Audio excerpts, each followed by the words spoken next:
Bonsoir à toutes et à tous. Bienvenue pour ce choc du groupe D, l'Islande reçoit la France. Les Bleus veulent valider leur ticket pour le mondial tandis que les Islandais rêvent d'un exploit à domicile.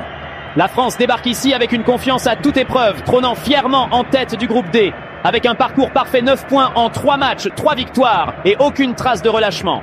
La victoire éclatante vendredi contre l'Azerbaïdjan n'a été qu'un nouvel étendard de leur domination, un rappel de la profondeur de leur effectif, de leur maîtrise collective et de leur appétit insatiable. Ce soir, les Bleus sont à un pas de la qualification, une victoire supplémentaire et le ticket pour l'Amérique du Nord sera définitivement scellé. Mais l'Islande sur son terrain ne compte pas se laisser faire. Les hommes de Reykjavik arrivent brûlants, prêts à renverser la situation. Troisième du groupe D avec seulement 3 points, ils digèrent encore la lourde défaite de vendredi face à l'Ukraine. Leurs espoirs de barrage tiennent à un fil et ce soir devant leur public passionné, ils savent qu'il faudra un match sans peur totale et engagé pour maintenir le rêve mondial en vie. C'est l'heure de se lever, de défier les pronostics et de montrer que l'esprit viking est toujours bien vivant sur la pelouse de Reykjavik.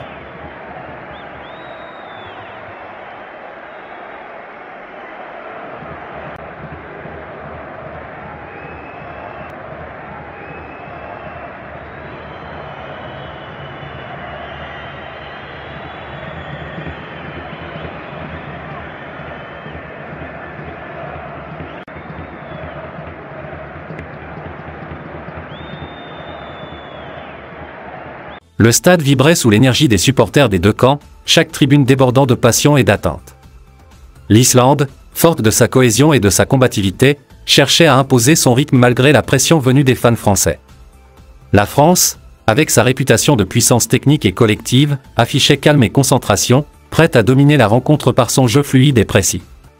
Dès le coup d'envoi, l'intensité était palpable, chaque ballon et chaque duel étant décisif dans cette rencontre cruciale de qualification. Le match s'est rapidement transformé en un duel tactique serré.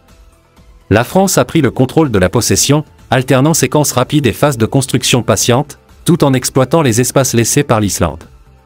Les Islandais, eux, se sont accrochés avec discipline, cherchant à contenir les assauts français et à profiter de leurs rares opportunités en contre-attaque.